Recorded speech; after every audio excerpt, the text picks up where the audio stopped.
All right, we're just gonna wait to see if we can get everyone in really quick. They're just filtering through. Or we're in the mid 20s, so just waiting for that to pop up. Thanks so much for joining us, everyone, from across maybe the globe even. That's exciting.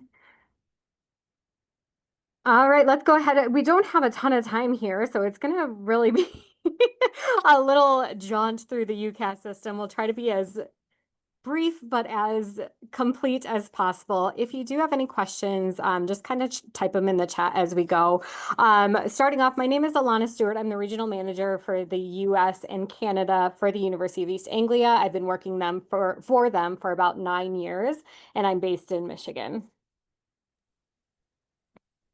Everyone, I'm Tara. I'm the Senior International Officer for London Metropolitan University.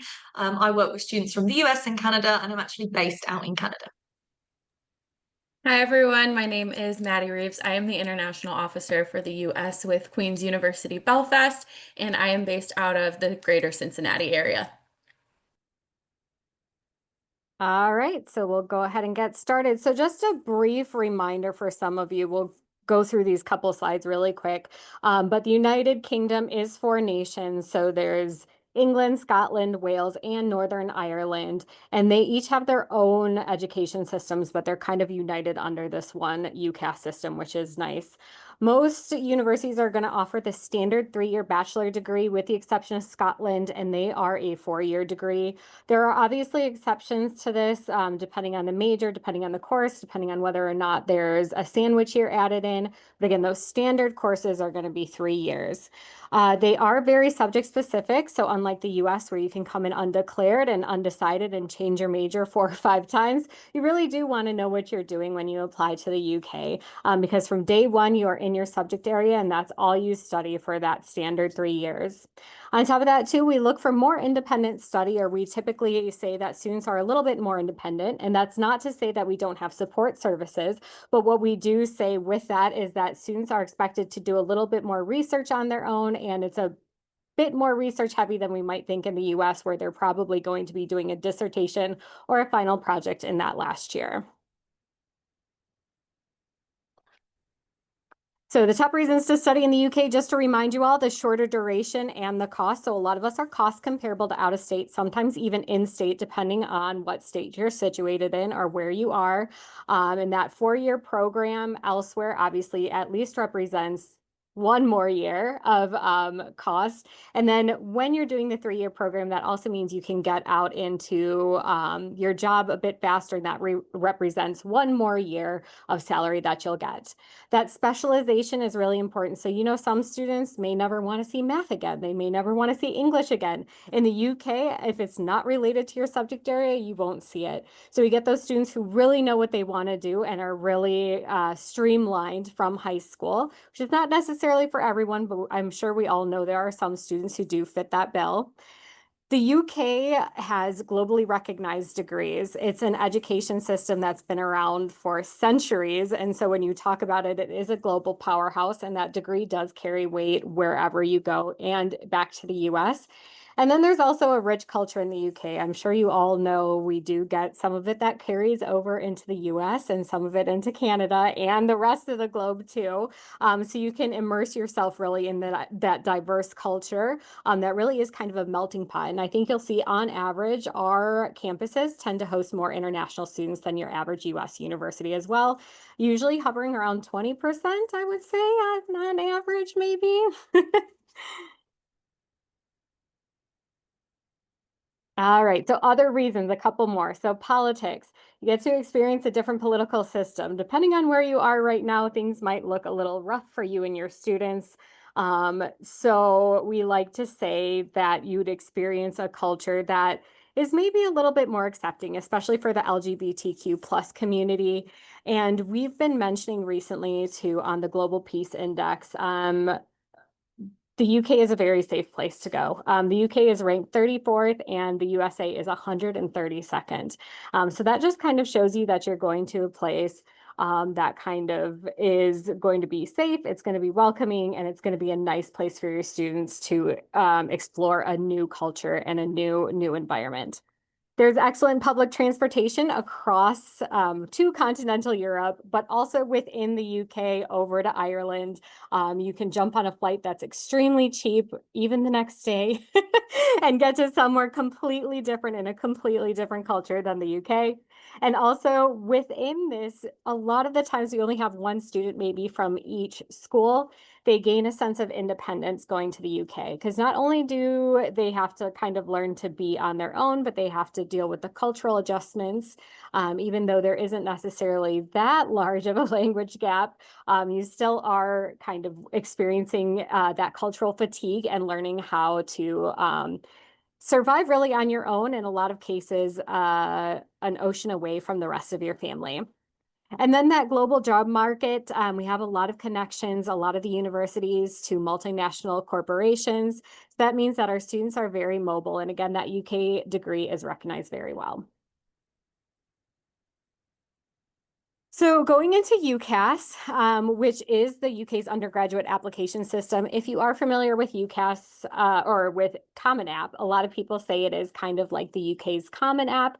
There are some key differences, though. It is a centralized university service. So really every public institution in the UK is on this. You'll find us all there. You'll find all of our programs listed. So it is really your one-stop shop, as well as being a great spot to research the programs that are out there. Please note that students can only apply to 5 UK universities or 5 programs really through the UCAS system. So there is a limitation. They can't just, throw their hat in the ring for whatever they want to do and find out what happens.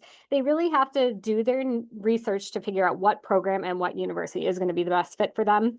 And then we all have the same deadlines, which is amazing. You don't have to worry about, an early deadline for one place and then finding out the regular deadline for another place and then the final deadline, or waitlisting works a bit different in the UK, so it's a little bit more cut and dry. And we'll go over all of this too throughout it. So the UCAS application stuff, again, a lot of times counselors might be a little bit apprehensive of the system. And I really think that's just because the terminology can be a little bit different, but it is something that's different, right? So when you're looking at it, it really is asking for the same type of things that you would prepare for a US university application, or probably even a Canadian university application. It just has, kind of a different flow to it. So again, the students are going to want to do their research like they would do for US universities or any universities around the globe. They'll choose up to those 5 courses that align with how well they do in their courses, but also their career aspirations. They'll write a personal statement, and Tara will be going over that for you so you know what to expect, as there is some change from previous years. I think it makes it easier, so that'll be good for all of you. There is also a teacher reference or a counselor reference, but it is an academic reference that speaks to abilities and kind of mirrors what's said in that personal statement. There is just the sign off declaring that everything is accurate and truthful, and they're not missing anything, providing for any gaps in their education as well. There is a payment. Most of the time, students are going to be doing more than one choice. It is £28.50. So it's about 38 US dollars. Will fluctuate, I guess, a little bit depending on the exchange rate. Once your application is sent, depending on the university, you'll kind of hear back from them, maybe rolling, maybe some read a little bit more in a batch release situation, but you'll receive updates on the UCAS system through UCAS Track. That's going to be the student side. If you are a counselor, or I guess wherever, just know that you can sign up as a UCAS center. We don't have it written on here, but it is free to do. You just have to submit some paperwork.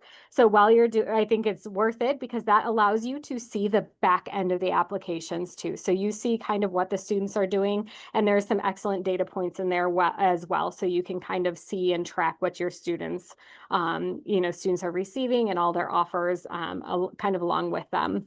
So the university responses, conditional or unconditional, and then there's also clearing, which we are smack dab in the middle of. It's an exciting, busy time for UK universities, but those responses are gonna kind of funnel through again as the universities get to applications. Then, just so you can kind of envision this, we have some course choices here. So again, there's a maximum of 5 choices with UCAS. It can be divided onto 5 individual institutions or multiple courses at the same institution. I've had a student use all of her courses at UEA. It's extremely rare, but it does happen sometimes for students. But this kind of gives you an example. All law courses at 5 different UK universities. So that's option A. Option B, you have 3 at UEA and then maybe 1 at London Met and 1 at Queen's. So really kind of looking to see what's going to fit best for those students and what program they really want. And again, that fit.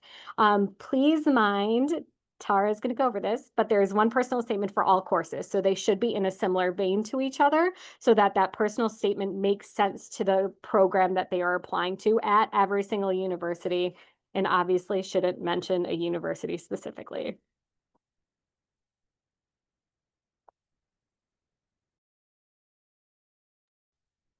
Everyone.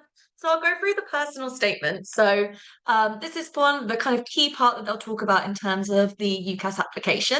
I always say it is a statement, not an essay. And so moving away from the essays that they might be used to in the US, is very to the point. What course do you want to do and why are you good at that course? Now, if you previously worked with UCAS, there has actually been an update for the 2026 entry. So essentially from this September, there will be a change. Personally, I think it's for the best. Essentially, we've always been asking these questions, but never with the direct titles. And so we'll be changing it now so that there's 3 questions. Overall, so across all 3 questions, there's still only 4,000 characters. Now, these characters will include things like punctuation, letters, spaces, or it's 47 lines. It's a very specific way that you copy and paste it within to UCAS. You do not need to include anything in the statement that is elsewhere. Any university that receives your personal statement will receive the whole UCAS. So there's no point in wasting those characters saying I'm meant to get an A in biology and that's why I'll be good. We want to, this is essentially that kind of qualitative place to fill out the information. Now, the 3 new questions are going to be, why do you want to study this course or subject? How have your qualifications and studies helped you to prepare for this course or subject? What else have you done to prepare outside of education and why are these experiences useful? Essentially, these are what students were filling out before, but now it's just much more standardized. Now, the questions don't need to be evenly split into that using up 30% of characters in each. I would probably expect number 2 to be the most full question or where they use the most. The key thing here is that it should always link to the course, and we're mainly focusing on academics. Now, if, for example, the student has done extracurriculars and maybe they're applying for drama, hearing about them being on the theatre team would make sense. If they have been in the theatre group and they're applying for maths, I would want to know what the link is. Now, they're not to say that there aren't transferable skills from that. You could talk about whether it's working in teams or anything, but the link is always linking back to the course. My way for supporting students to write this is to do the ABCs of personal statements. A, activity, what did they do? B, benefit, what skill, knowledge, or experience did they gain? C, how does this link back to the course? And then S, give specifics to demonstrate it's true. So I've got an example here. A, the activity was that they read a book that was directly related to their course. In this case, they're studying law. B, the benefit was they talk about the knowledge that they gained.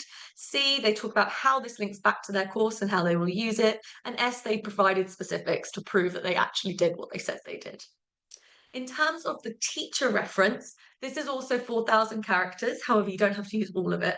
Again, this is broken down into 3 separate sections. The change of this happened about 1.5 to 2 years ago. But if you haven't had an application in those past times, please be aware that there was a slight change.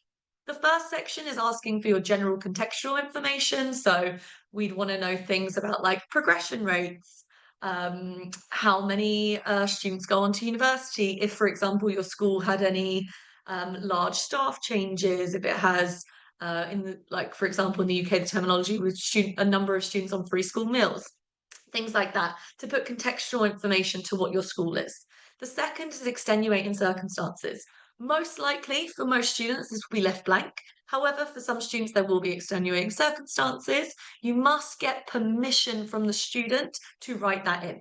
You can't just write it yourself. Finally, and this is where the most key part is going to be specifically relating to why they are a good asset for that academic course that they are studying. You can combine these. So as a counsellor, you might write the first section, so to give context, and then the third section might be written by a subject teacher because they can talk more towards it.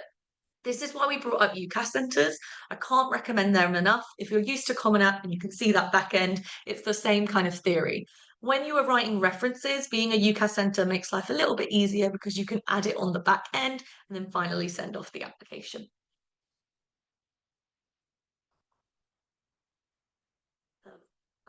In terms of office, am I handing? Yep. Thanks, Tara. All right. Hi, everyone again. So just explaining what UCAS offers kind of mean once your students do receive those from different institutions. So your student will receive one of two types of offers. They'll either receive a conditional offer or an unconditional offer. A conditional offer guarantees your student admission after you meet requirements. So this is, I would say, 9 times out of 10, the type of offer that your students will receive over here in North America. Typically, they'll say, you know, hey, so far your grades to this point in time look great. We are going to offer you admission to this university on the condition that you receive, let's say, a 4 or a 5 on the AP history exam. Obviously, your students don't have those grades yet if they're taking them senior year. So once they do get those test scores back in the summertime, they'll send those individually to the admissions teams at each institution, or the institution that they want to accept the offer for, excuse me.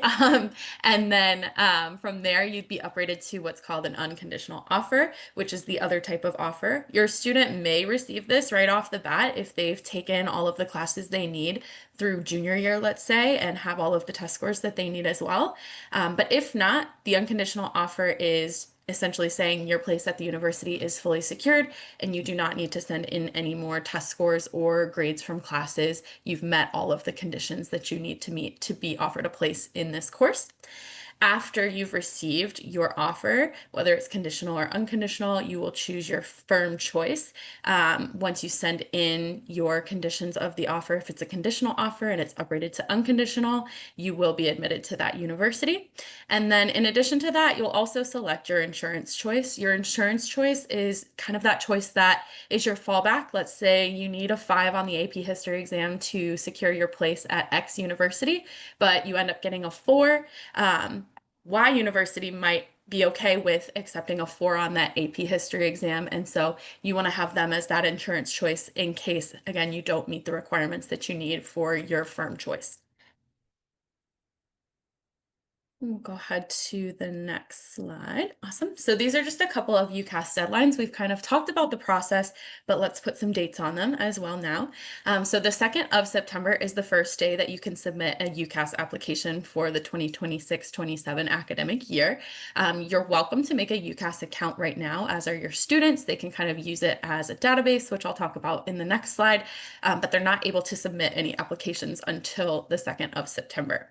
The 15th of October is a really important deadline for a couple of institutions as well as a couple of courses. So the 15th of October is the deadline for Oxford and Cambridge for all courses at those institutions. If your student wants to apply to either, they do need to have their application submitted on UCAS by the 15th. And if your student is applying to medicine, veterinary science, or dentistry courses at any university across the UK, they also need to have their applications in by the 15th of October. This is a hard deadline, so make sure that they do have those apps in by that date.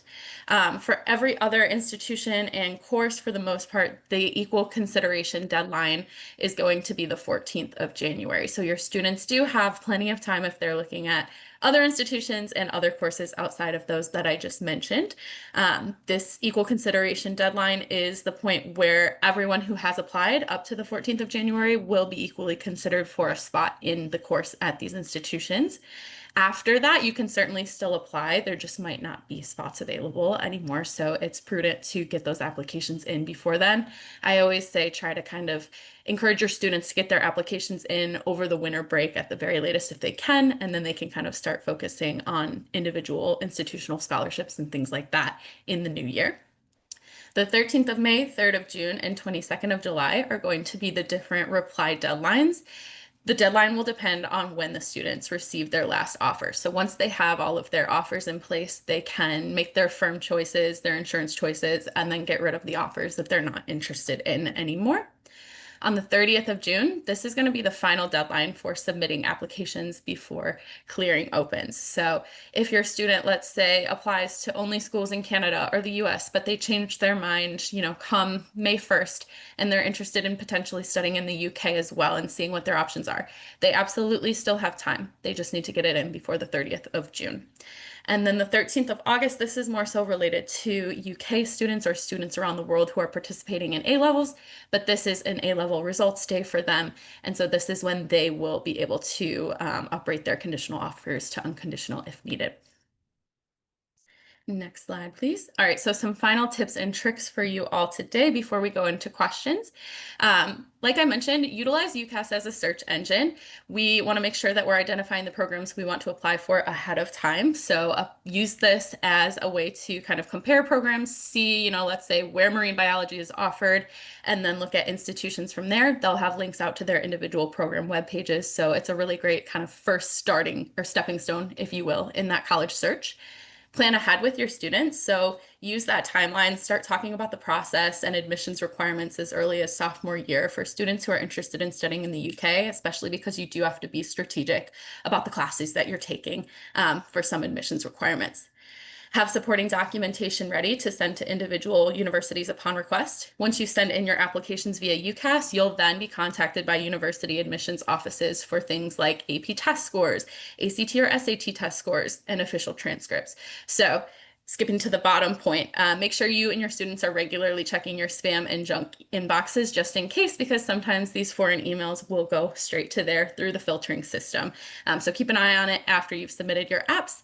And then finally, lean on us for support and input throughout the application process. We are here to kind of help make it as clear as possible for you. Sometimes it can be a little bit confusing, so we are resources. Please don't hesitate to reach out. And I think that's it from us. We'll go into questions now. We have a couple minutes. And then these are a few of our upcoming events. If you all want to pop your questions in the chat while we go through this, you can also see the QR code at the bottom. This is where you'll be able to register for our NACAT conference reception, as well as several of our tours if we are coming to your region in the next year. I was going to say I can manage this. I did answer 2 of the questions already. If only one person is writing the recommendation letter, is there a preference from the subject teacher rather than a counselor? And I said either can work, or the college counselor can collect that opinion from the subject teacher and write it in the letter. Just note that whoever has that, that letter is going to need to provide predicted grades. So that's going to be important if the teacher is doing that, to make sure that's provided to the teacher. October 2nd as a deadline for conservatories. I did a quick search and it depends on the type of course they apply for, but yes, for music. So we'll get to the other questions. Can you review how North American student can add their dual enrollment or community college credits to their application?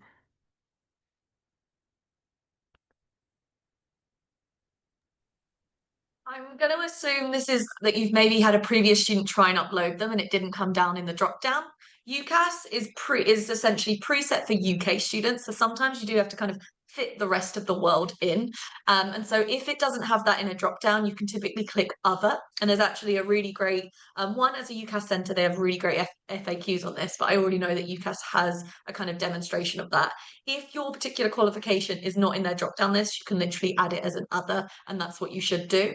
What will then most typically happen is with all international qualifications, your university that you've applied for, so say you applied for UEA, London Met, Queen's, will outside of UCAS email and request that you upload evidence of that. So typically they'll all have their own application systems and they'll ask you to provide those certificates.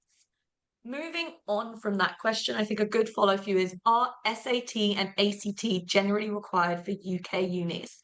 This one is a sometimes, and I want to say there is a real breadth when it comes to US applications. The most similar application to A-levels is typically APs. So traditionally, back in the day, APs were kind of the gold standard to mix it. However, universities, particularly post-pandemic in the UK, have become a lot more open in their qualifications. I guess we can all say what ours accept. So London Met, we now have 2 separate pathways.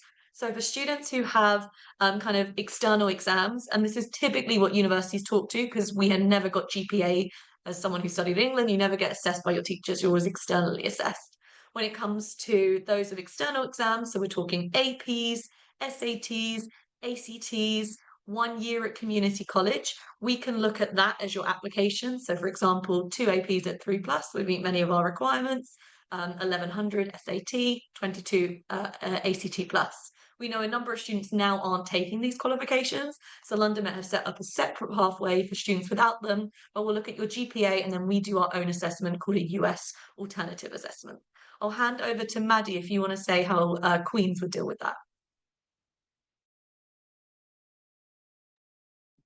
We're pretty similar in that sense, actually, Tara, I would say. So, yeah, normally the answer is institutionally dependent, but I would say we're similar in that boat as well. Looking at, I know we're at a little past time. A couple additional questions here. Would one of you guys want to speak on clearing and the process? We're getting a couple about those. I might defer to Tara on this one because I'm not. Yeah, I'm I mean, not the I know best. I'm No worries, aware I'll of it, jump but in. she So might. Yeah. all good. So clearing is a very uniquely British situation. So it was originally built for UK students, and so it's only in the past couple of years that international students have been allowed. Many institutions still do not allow international students to go through clearing, mainly because of the visa timelines. It's done very late. So in the UK, in the second Thursday of August every year, it's what we call Results Day. I call it the UK's equivalent to like jumping. You know, these like videos of American students and they're like all sat around a laptop and they like jump and get excited. That is our results day. And so everything gets sorted on this day. Any places that are still available at universities are then released into clearing. And so you can apply for it. Now, it's normally focused towards UK students, but some allow international students. Sometimes, particularly for UK students, they may lower their entry requirements. So even if students have applied before and they didn't meet the original requirements, they may choose to reapply in clearing.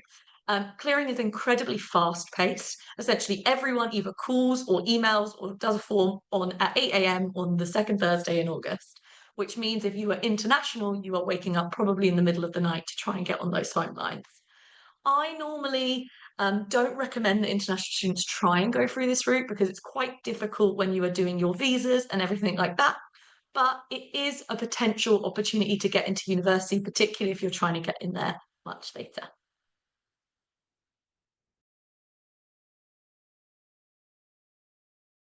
I think we may need to end. Regarding deadlines too, or anything else, any other questions you have, obviously we're a great resource. Anybody in AIRR-NA that works for the UK can do. And also UCAS.com is amazing. I really can't say enough about that. There is guidance for most of the things that you may want to deal with. So just please make sure you're checking into that resource because it will give quite a bit of guidance. And then ask all the reps for the universities if you have any other questions. Thanks so much for attending with everyone. We'll hope to see you in person at NACAC or at one of our tours. If you do have any other things, again, feel free to respond to us. But thanks for coming, and we hope you enjoy any other sessions that you attend. Thanks so much, everyone.